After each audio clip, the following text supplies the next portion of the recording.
Good afternoon, Internet. This is Squidder Dragon from NGA, No Goblins Allowed. I'm a pretty regular visitor to the site. Love my Magic, enjoy playing Magic Duels, play iOS primarily, although I have Steam, but I don't have a full set in Steam.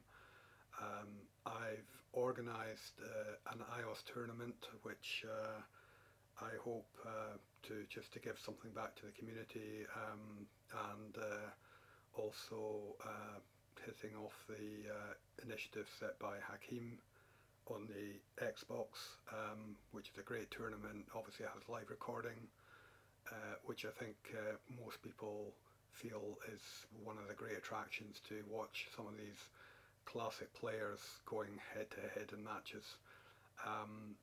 I didn't want the iOS guys to be left out, but recording obviously is not something that's like an automatic feature that people think about when they think about playing on iOS devices. However, one of the new members that's taking part in the tournament, so shout out to Lionberry for discovering and finding out a way to record matches. So he did a quick 5-minute match.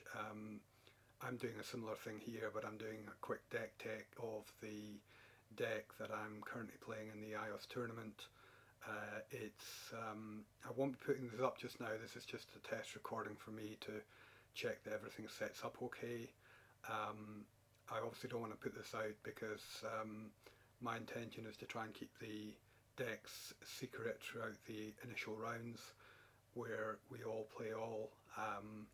So nobody's aware of the deck until they actually have the matchup. So I think that makes it just slightly more unique than we currently have in the Xbox tournament, and a little bit more realistic in terms of playing matches as you might do in a tournament, where the first time you're going to see your opponent's deck is when you pitch up and pull up your seat and start to play. So without further ado, I'll just run through the deck very quickly. I'll try and do this fairly quickly. I might obviously just get used to this and re-record. I mean, there's a lot of new guys, which I think is great, starting to put content out. A lot of the Xbox One guys off the back of the tournament with Mega Beast and Kreider, and obviously Covert Go Blue is now on Xbox as well, with Hakeem. Lots of guys really. So this, hopefully, if it's possible for the other iOS users, we can get some content of recorded matches from the tournament out as well for people to hopefully enjoy and laugh at our misplays as much as they sometimes can laugh at the misplays of the Xbox One players. So the deck I'm playing in the tournament is a blue-white tempo deck. I thought long and hard about which type of deck I was going to run. The consensus is that the top tier decks, particularly the Gruul ramp, anything landing ramp really, obviously with the both using things like Acid Moss, which I know is not exactly that popular, but it's definitely a winning strategy, along with things like Ulamog. And although I have a good deck that I was using that runs that, I didn't really want to run that type of deck in the tournament. I want to try something a little bit different, something that I thought would give me a chance. Maybe not necessarily argued as tier 1, but as much as anything, I just wanted to have a good tournament and be in a position to put up a good showing. So I decided that I would go for this tempo deck. So this is the standard 60 deck lineup. This does run with a sideboard, but for the purposes of doing this first recording and just the main deck, I thought I'd run through the main deck quickly. Just some of the sort of standard stuff. I mean, I'm not going to be sharing any great insights that haven't been shared by much better content providers, but this is just my take on it, and some of the sort of factors I think. And in general, what we have with the current meta in the with the current pool of cards, with both releases now, the original Origins, and now of course we have Battle for Zendikar, and I think that has improved things quite a bit and given us a lot more options. Um, so let me just run quickly through the deck. The key thing about this, just high level before we get into card by card, is this needs a pretty decent mana curve that can be relied on. It's obviously critical. Mana curves are critical in the game. This deck's no exception, and therefore it relies on a lot of the ability to put early pressure, and also from a tempo point of view to set the opponent back and kind of get ahead of the game. That's the key feature, and that's no secret from the way these decks work. The other thing I would say with these cards, which is slightly different from maybe some of the sideboard cards, I think we're lucky, particularly with Battle for Zendikar, that most of the cards have what I might call a dual utility, and I think in this particular deck with some of the Battle for Zendikar cards, the fact that some of the cards have Awaken as well as their prime function, and some of the other cards, some of the Origin cards, obviously have dual purposes as well. And I think the guys that build decks are well aware of wanting to put cards in that just have a high value because they have multiple purposes and multiple uses. I think most of the cards in this deck kind of fulfill that function and fit in well, obviously, with the overall tempo and pressure theme. So at the low end, we have Kythian. This deck actually runs two of the Gideon Planeswalker cards. Obviously, Kythian doesn't start out that way, but of course he can transform, and with the small number of creatures, in particular when we come on to look at things like Warlord Rogue, it can be quite possible to get enough creatures out early and attacking such that we get Kythian being transformed. He also has the advantage, even before he transforms, of being able to attack with indestructibility, assuming you're holding 3 mana. So a feature of this deck, which again is no real, I'm not sharing any great secrets, but holding the timing of playing certain spells, holding spells back so that you can use some of these abilities, whether it's countering or sending stuff back, returning, is obviously a key feature of trying to play this deck well. And I'm not saying I play it necessarily 100% well, but I spend a lot of time with this deck playing, so I think I've got a pretty good handle on how it runs. So we have Kythian.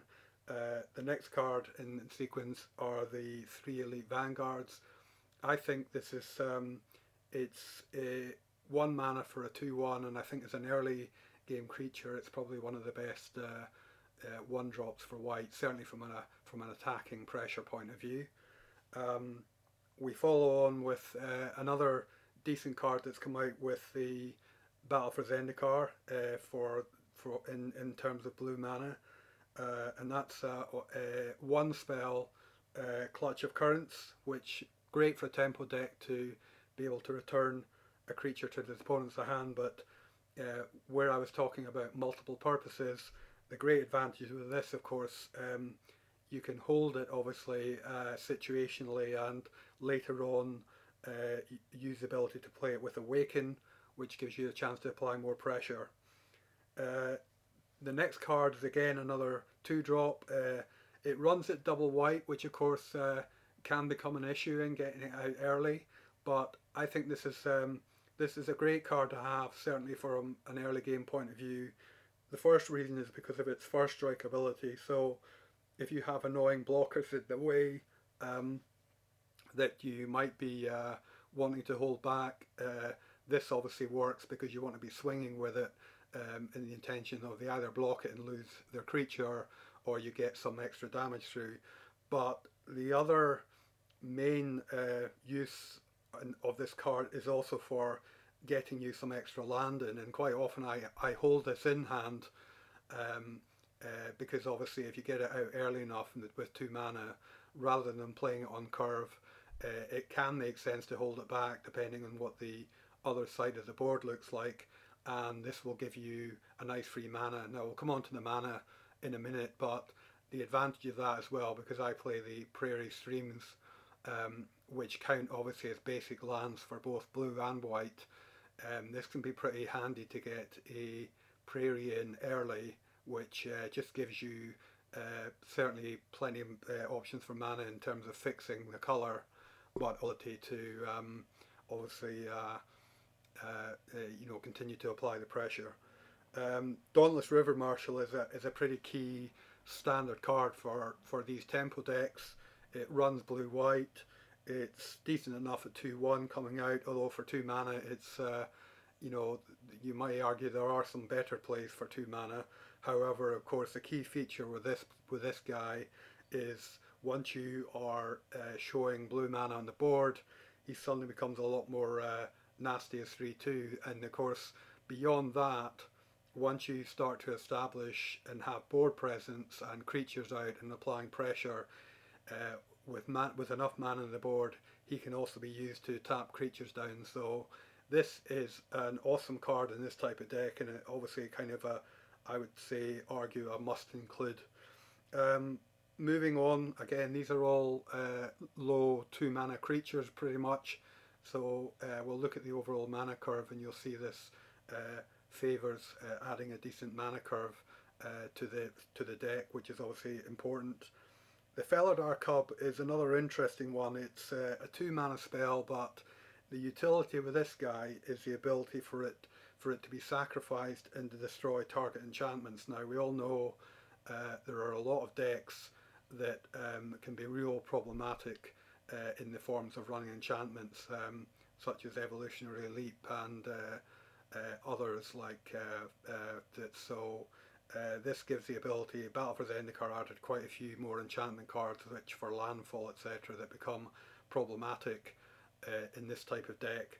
So at least having a fellow, I only run 2, but at least having them, there is an option if he is on the board and that sort of situation comes up with an annoying or hampering enchantment, you can just sacrifice this guy and get rid of it. So he's got extra utility there. Moving along, another excellent card really from Origins, and probably one of the better white cards for 2 mana, is Topan Freeblade.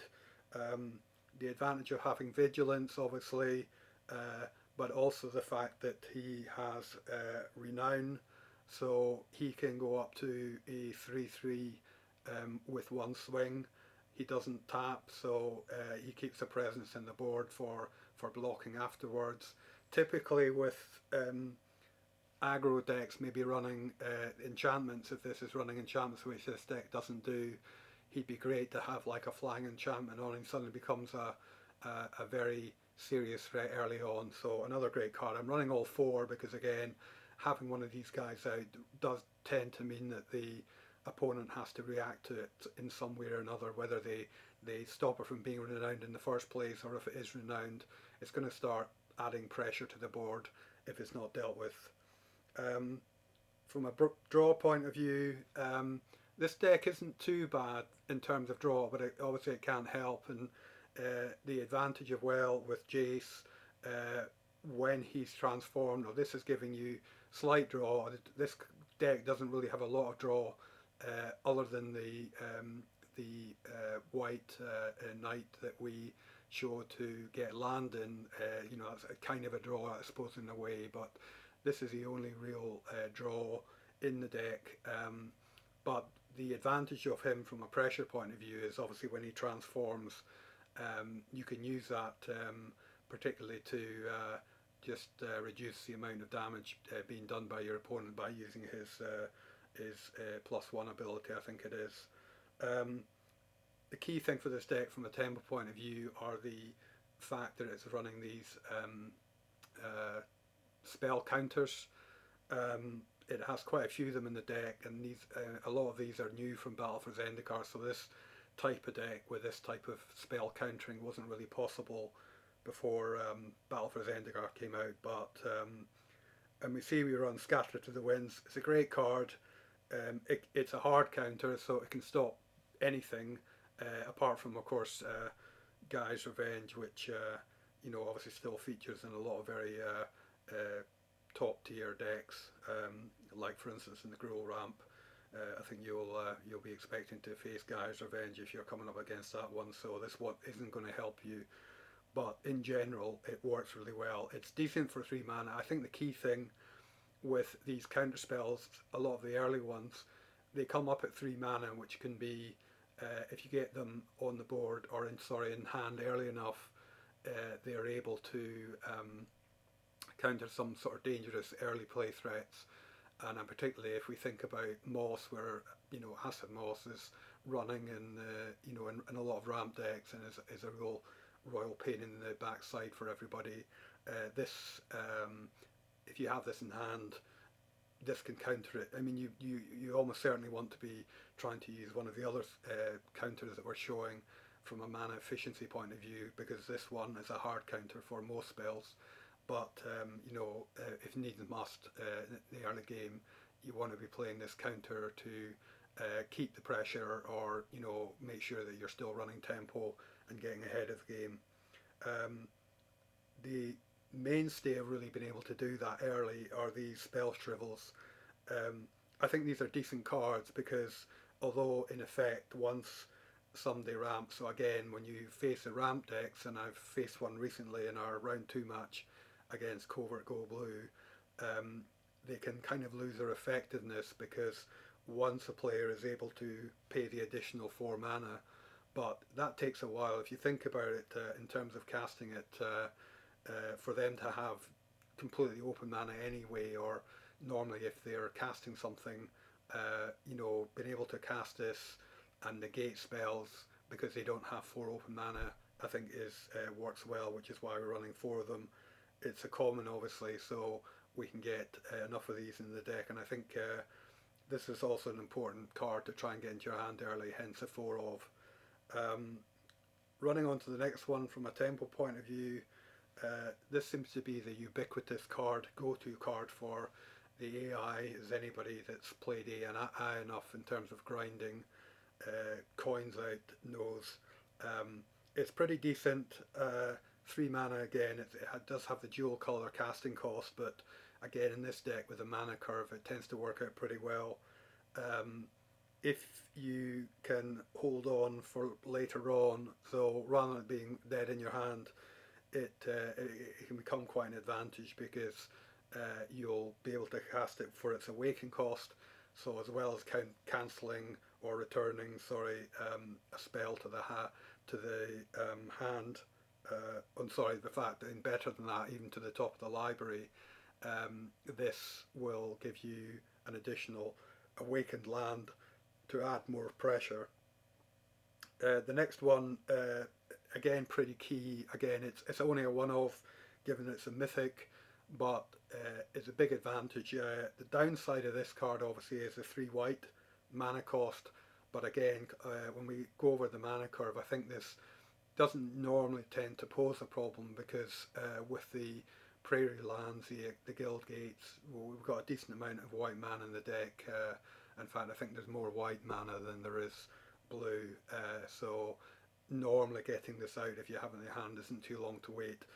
Once she's out, she becomes quite powerful. She's decent enough as a blocker. She's immune obviously to a lot of the removal, which of course this tempo deck is probably most vulnerable to mass removal spells, but having said that, there is enough counters that hopefully it'll be a case of if you are holding a counter and get your timing right, you can cancel any mass board wipe, and hopefully be far enough ahead that that'll allow you to close out the match. The next one up, very, very powerful card again. I think again one of the, arguably some would say one of the better cards from Origins. I mean, obviously anybody that runs Thopters, it's a must include.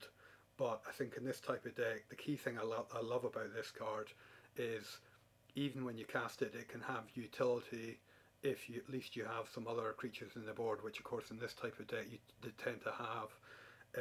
It synergizes really well with any of the Gideons that are out. If you have a transformed Gideon or Gideon ally of Zendikar, because you can swing with Gideon, and by having a Whirler Rogue out, assuming that the Thopters themselves haven't been killed by something like a Twin Bolt defense, you can make anything unblockable.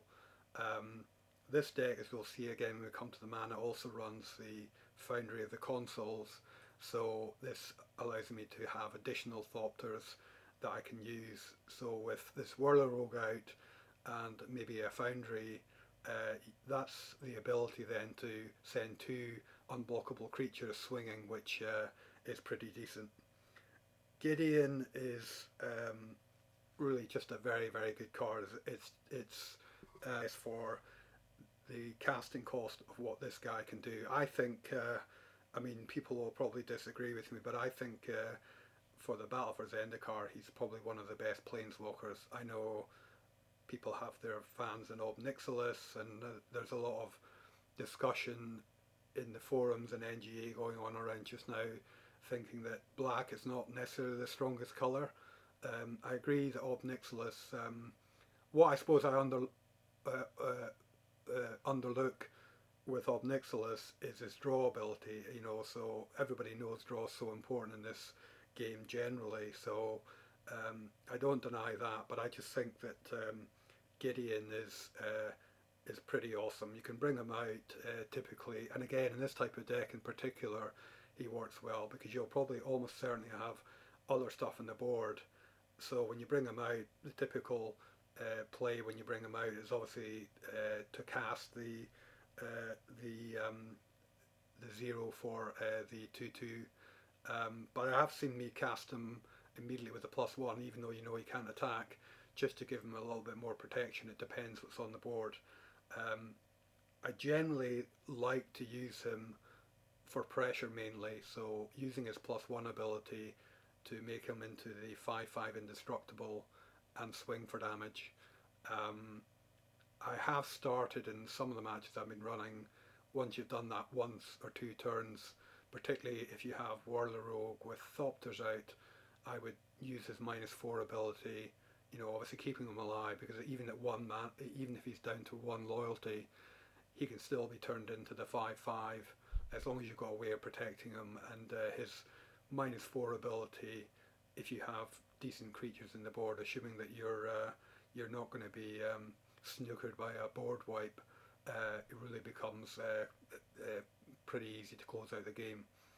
I've seen this card in one of the Xbox One decks where he was being used and being returned over and over, and that was just kind of powerful to watch. I think it was an infamous Gemini deck in round one, and yeah, just to see the utility of him being constantly returned and just sacked immediately, which of course you can do, and then just ramping tokens pluses is pretty compelling. So I think he is a very powerful card, and in this particular deck, I think if he's out generally, it's not a done deal, but in generally, if I can have him in the opening hand and assuming I'm going to get him out, which is normally not a problem, I normally have fairly good hopes about trying to secure the win.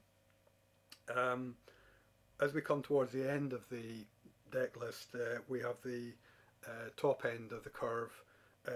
Only 3 here really that are above 4 mana. So again, from the tempo theme, the Guardian of Tazim is a decent flyer in his own right with a 4/5.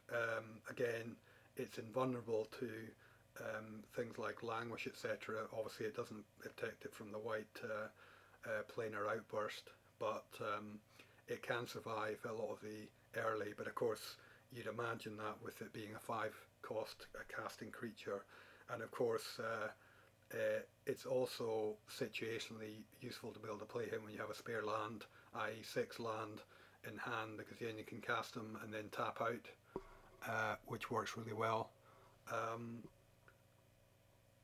We have Drowner of Hope. Just realised this. This is a pain about this thing when the thingy throws. This is my MacBook Pro throws up something in the middle of the screen, so I'll need to watch for that for a future recording. I've just shut that down. Yes, my final creature is Drowner of Hope. Again, 6 mana, but the advantage with this guy again, it's decent at 5/5. I mean, that's obviously the pressure enough. By the time we're getting to the mana to cast him, the game should be pretty much in our favour anyway. So from a finisher point of view, the main reason I like this guy from a finish is not necessarily his 5/5 swinging ability, but the fact that he comes with two Eldrazi tokens that can be sacrificed to make tap a creature down. So again, perfect fit for the deck. If we look at the mana curve, then I've talked a little bit about it, but you can see here, as I said, with some of the dual casting cost, or with the Angel 3 mana, 3 white mana casting costs, we're running majority of white, but blue is obviously an important color as well. So we run 8 and 7. I'm running all the dual lands. The Prairie Stream in particular, I think, is excellent. I mean, I know it's just two basic lands, but of course, you're going to be getting to a situation where, like most decks, this deck starts, really motoring around about 4 mana. It has decent plays on the early turns with the right cards and with the right draw. But from 4 mana onwards, you start to get the ability to pump out Whirler Rogues, Gideons, a whole bunch of interesting things.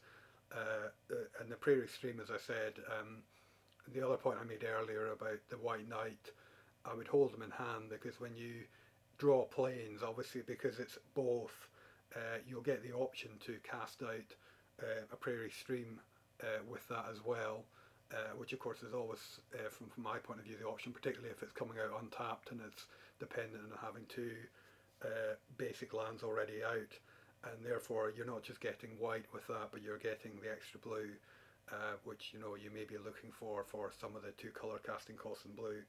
Likewise, Glacial Frost is the same, and then of course it's rounded out by the Azorius Guildgate. Finally, as mentioned, we have the Foundry consoles, and that's just synergy pretty much with the Thopters, the Whirler Rogues in particular. But I think Foundry is a good card to have late match, because where you get, particularly against the decks that are ramping and are having big creatures swinging at you, I mean, even Guy's Revenge becomes not much of a concern if you can throw a Thopter in its way to block any incoming damage. So he's a decent add. Not too many, obviously, because I don't want to compromise the underlying main blue-white mana for this deck. But he's definitely it's definitely a good addition. And then finally we have the Azorius Guildgates, again playing 3 of them in this case rather than the full 4, so that's just giving us synergy to add in. The deck, as you can see, comes curves at 24, which I think is the right amount of mana. Actually, I think it just I think mana curves and mana mix is such a fine art, and I'm no master on it. So I think, but I think this is probably right in this deck. Now I do run a sideboard, so, but of course it's a combination of swapping out normally white or blue spells.